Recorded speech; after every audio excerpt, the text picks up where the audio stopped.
Anda patut mendapatkan yang terbaik. Mungkin Anda sering mendengarkan keluhan seperti kata-kata krisis moneter, krisis ekonomi, susah dapat uang, susah cari kerja, dunia memang keras, dan lain sebagainya. Atau mungkin ada semacam kritikan yang Anda terima pada masa lampau. Hal-hal seperti ini menciptakan mitos yang merugikan, yaitu munculnya kepercayaan bahwa Anda tidak berhak atas kesuksesan. Ini sering terjadi karena mereka yang hidup dari keluarga yang terbatas pengetahuannya, lingkungan yang marginal, kurang pendidikan. Jadi ada mitos yang dipercaya oleh lingkungan seperti bahwa orang miskin itu hidupnya penuh hikmah dan nilai luhur, sementara orang kaya penuh dengan dosa. Ada pula yang mengatakan banyak harta membuat beban di akhirat nanti. Juga kata-kata sudah takdir kita memang begini, atau kata-kata yang bernada menyalahkan pemerintah yang kurang mengurusi rakyatnya. Ini cukup aneh. Mengapa hal ini terjadi pada diri kita? Dipersalahkan ke orang lain. Seseorang yang memiliki kesadaran self-konsep kemakmuran yang tinggi menunjuk keluar hanya yang positif, kemudian menunjuk ke dalam lebih positif lagi. Misalnya, dalam kehidupan Anda dibesarkan dengan keadaan negatif dan hanya ingat hal yang negatif, tetapi ternyata Anda berhasil mengatasi masalah tersebut. Pikiran Anda harus tetap positif, dan yang lebih penting lagi, perasaan Anda pun harus tetap happy dan positif. Anda pasti sukses. Saran saya, Anda tetap harus menata template dasar-dasar nilai yang telah terbentuk dalam diri kita, seperti sindiran, kritikan, atau kesinisan yang pernah Anda alami. Hilangkan dengan menata di lapisan terbawah. Benar, Anda bisa menutup dengan citra dan pelajaran di awal, dan sebaiknya Anda melakukan secara terus-menerus agar tidak muncul ke permukaan hal-hal yang negatif tersebut. Jika Anda sempat menyimak catatan perjalanan kehidupan masa lalu saya lelah hidup tersandung-sandung. Saya jalannya terantuk-antuk. Di sanalah saya mulai melakukan perenungan sekali lagi. Saya mendefinisi ulang pikiran saya. Saya mengulangi kata-kata positif lagi terhadap diri maupun keluar diri, terus menerus hingga sekarang, dan semoga saja terus begitu di masa yang akan datang. Kini saya ubah nilai-nilai lama saya. Saya ingin mengerjakan hal-hal yang saya cintai bersama orang yang saya cintai, mendapat ridho ilahi, dan hasilnya tak terhingga. Dalam pikiran, tentu data lama masih ada dan tetap ada, tapi sebaiknya kita letakkan di dasar yang paling bawah, sedangkan pikiran dengan data baru yang positif berada di lapisan atas. Jadi kita yang mengakses hanya lapisan atas saja terus. Sejujurnya, yang kita tata kali ini masih berkisar tentang materi. Kita masih harus bekerja keras untuk menata kesadaran tentang kesehatan, hubungan dengan keluarga, mendidik anak, dan lain sebagainya. Kita akan nanti sampai sana. Ada sebuah pemahaman baru yang akan masuk ke dalam pikiran Anda di chapter selanjutnya. Di sana Anda akan tersentak karena ada sesuatu yang berbeda di dalam pemahaman selama ini dalam pengertian mencari materi. Anda tidak perlu menjadi pengusaha untuk kaya raya, tak perlu modal besar untuk sukses. Bahkan Anda boleh dengan santai dan tetap mengerjakan apapun yang Anda suka dan Anda cintai. Anda tetap berhak untuk kaya raya, meskipun tetap dengan profesi Anda, dengan profesi keseharian Anda. Tidak ada ubah satu apapun, tidak perlu berubah drastis. Kalau Anda ibu rumah tangga, tak perlu menjadi pegawai meninggalkan anak-anak balita di rumah. Yang Anda butuhkan hanya merumbuhkan jangkar, dalam tanda petik, segala sesuatu yang membuat Anda miskin harus dihilangkan, yang selama ini menghalangi Anda dari tujuan Anda mendapatkan kemakmuran. Dan video ini tidak menjanjikan Anda untuk memperoleh rose garden, bahwa semuanya mudah, semuanya enteng, semuanya mudah membalik tangan. Tidak sama sekali. Yang harus disadari adalah semuanya dimulai dengan keyakinan, yaitu keyakinan baru.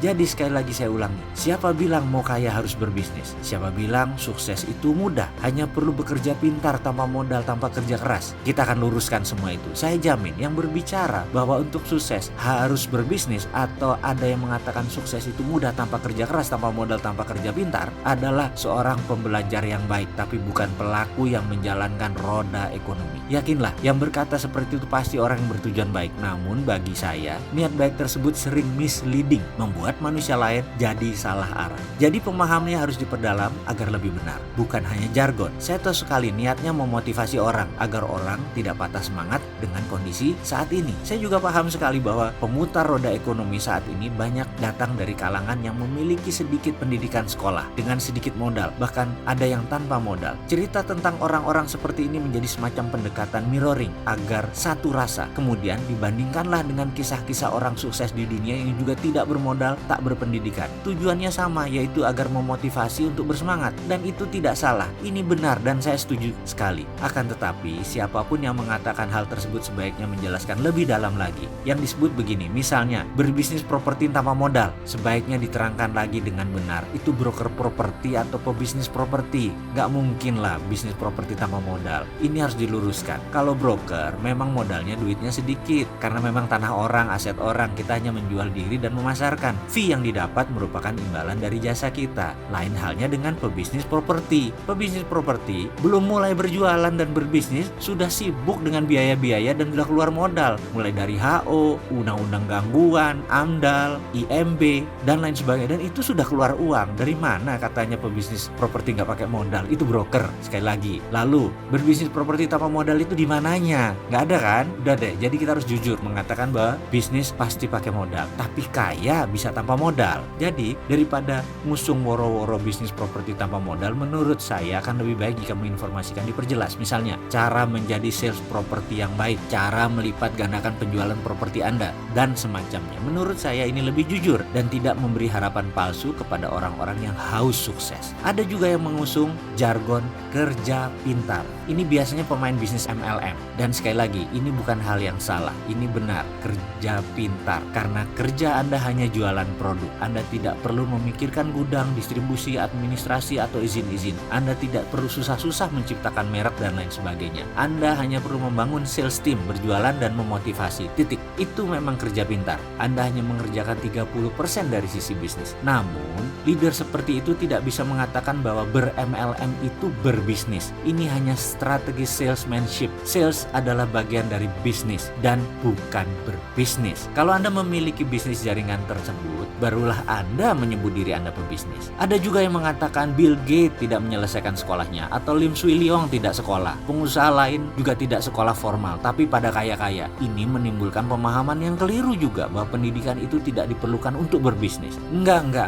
Ini harus dibenarkan. Hal ini juga sebenarnya saya tidak menentang ada orang kaya dengan tidak sekolah. Bisnis memang open source, semacam pintu terbuka. Mau orang tidak berpendidikan, tidak beragama, tidak bermoral, kejam, baik hati, atau usaha jenis apapun, Anda bisa saja sukses. Bisnis sukses tidak bisa diklaim sebagai hanya tempat orang tidak berpendidikan. Itu tempat semua orang dengan latar ras apapun, agama apapun, dengan ilmu apapun. Bagi saya, maaf ya, ini hanya pendapat pribadi. Benarlah banyak orang tersebut tidak berpendidikan formal. Akan tetapi, kalau Anda berada dekat mereka, akan terasa bahwa ilmu mereka tinggi sekali. Ya, mereka sangat berilmu. Dan dalam menuntut ilmu, memang tidak diperlukan sekolah formal. Selama Anda bisa belajar, bisa berilmu, sekolah formal hanya pelengkap. Seorang Ciputra, misalnya, sejak lahir sudah melihat timbangan terigu, telur di matanya ketika orang tuanya berdagang. Dari bayi, dia sudah mengenal tawar-menawar, berjualan, menentukan harga, melayani pelanggan, walaupun saat itu hanya skala warung. Nah, ini sebuah keilmuan yang dipelajari melalui jalan hidupnya. Siapa yang bisa melawan keilmuan dagang seperti itu? Mau makan sekolah sampai S3 di perguruan tinggi ternama sekalipun, gak akan diajari hal itu. Lalu sewaktu dia berbisnis di usia 20 tahunan, sebenarnya dia sudah memiliki ilmu dagang sebagai platform pola dalam pikiran bawah sadarnya. Jadi, berbisnis merupakan matriks yang rumit, yang seharusnya tidak dipikirkan tetapi dijalankan. Untuk berbisnis, Anda harus memiliki komitmen dan ide yang terlatih. Bahkan sahabat saya mengatakan, sekreatif apapun ide Anda, kalau tidak laku dijual, namanya Anda tidak kreatif. Kesimpulan, Anda harus dipercaya. Kalau kepercayaan orang terhadap Anda tinggi, apapun yang Anda berikan, bahkan meskipun menurut mereka ide Anda jelek atau produk Anda buruk, pasti tetap dibeli. Lalu, benarkah tidak perlu kerja keras? Saya meneliti dalam-dalam hal ini. Saya percaya semua orang kaya, orang sukses adalah pekerja keras. Namun, mereka bukan saja pekerja keras, tapi orang yang tahu memanfaatkan waktu. Mereka bekerja keras, iya, tapi begitu liburan, mereka benar-benar menikmati liburannya dan enjoy. Mereka pandai membagi waktu di antara kerja, di rumah, bersosialisasi. Kata-kata work hard, play hard bukan sekedar jargon. Mereka melakukan secara harafiah. Perilaku kerja yang pintar, membagi waktu, itulah sesungguh yang disebut kerja pintar. Mereka diinfokan hanya main golf atau selalu datang siang ke kantor. Sudah ada sistem yang mereka kerjakan karena sudah ada direktur yang mengerjakan. Itu merupakan produk tahunan kerja keras mereka. Ibaratnya orang menanam mangga selama 4 tahun panen, terus menghasilkan selama 25 tahun. Kalau dilihat 10 tahun, ya kelihatannya seperti orang yang santai. Namun kalau Anda melihat 4 tahun pertama hidupnya, mungkin Anda akan berkata beda. Mungkin Anda memandangnya sebagai seorang workaholic atau penggila kerja. Satu hal lagi, apakah untuk kaya atau sukses harus berbisnis? Nah, untuk hal ini saya sedikit berlawanan dengan banyak orang. Saya percaya untuk kaya atau sukses, Anda tidak perlu berbisnis. Dengan kalimat lain, untuk kaya ada ribuan cara. Berbisnis atau berwirausaha hanyalah salah satunya saja. Mau Anda berlatar belakang office boy, pedagang kaki lima, pensiunan olahragawan, TNI, guru, tukang las, ibu rumah tangga, tukang parkir sekalipun, sukses atau kaya adalah masalah perilaku atau attitude. Kaya atau sukses adalah produk sampingan dari sebuah perilaku kaya. Menabung, contoh perilaku orang sukses. Berinvestasi adalah perilaku orang sukses. Dipercaya adalah perilaku orang sukses. Dan banyak lagi perilaku pribadi sukses ini bukan hak prerogatif pebisnis, itu hak prerogatif orang sukses. Anda menjadi good follower juga termasuk perilaku pribadi sukses. Anda seorang good listener juga termasuk pribadi sukses. Anda seorang pegawai atau seorang putus sekolah, Anda perlu memiliki kepribadian seperti itu untuk bisa sukses, yaitu good follower, good listener. Anda tidak perlu repot-repot membangun perusahaan blue chip. Anda bisa mempelajari dengan seksama di bursa, di equity crowdfunding, di Santara. Anda bisa lakukan itu. Lalu belilah dalam jangka panjang. Otomatis Anda sudah merupakan shareholder perusahaan tersebut. Walaupun minoritas, namun tetap saja Anda termasuk pemilik sebagian saham perusahaan tersebut. Misalnya, Anda tahu di masa sekarang bisnis retail akan naik. Melihat net income per kapita di Indonesia sudah 3.800 US dollar. Jadi, belilah saham Unilever. Lalu simpan selama 5 tahun. Dijamin kenaikannya pasti. Itulah berinvestasi. Bahkan ada yang unik nih. Sahabat-sahabat istri saya dan kelompoknya memiliki kebiasaan aneh. Setidaknya menurut saya, setiap bulan mereka arisan. Ya namanya juga ibu-ibu. Tapi ada yang aneh di kelompok ini. Setiap arisan isinya adalah perdebatan data dan informasi saham apa yang mereka akan beli bulan ini. Lalu siapa pemenangnya akan ambil uang tersebut di tahun depan. Misalnya masing-masing store 1 juta rupiah. Ada 12 peserta. Jadi setiap bulan ada saham yang dibeli senilai 12 juta yang akan dicairkan 1 tahun setelah diinvestasi. Misalnya dari hari kocokan tersebut, Ibu A mendapatkan pemenang arisan bulan itu. Kemudian dibelikan saham kelapa sawit Astra Argo Lestari. Lalu bulan depan 12 juta diinvestasikan ke saham Trada Marine Cargo. Itu diputuskan setelah mereka berdua belas berdebat dan berdiskusi. Kalau dengar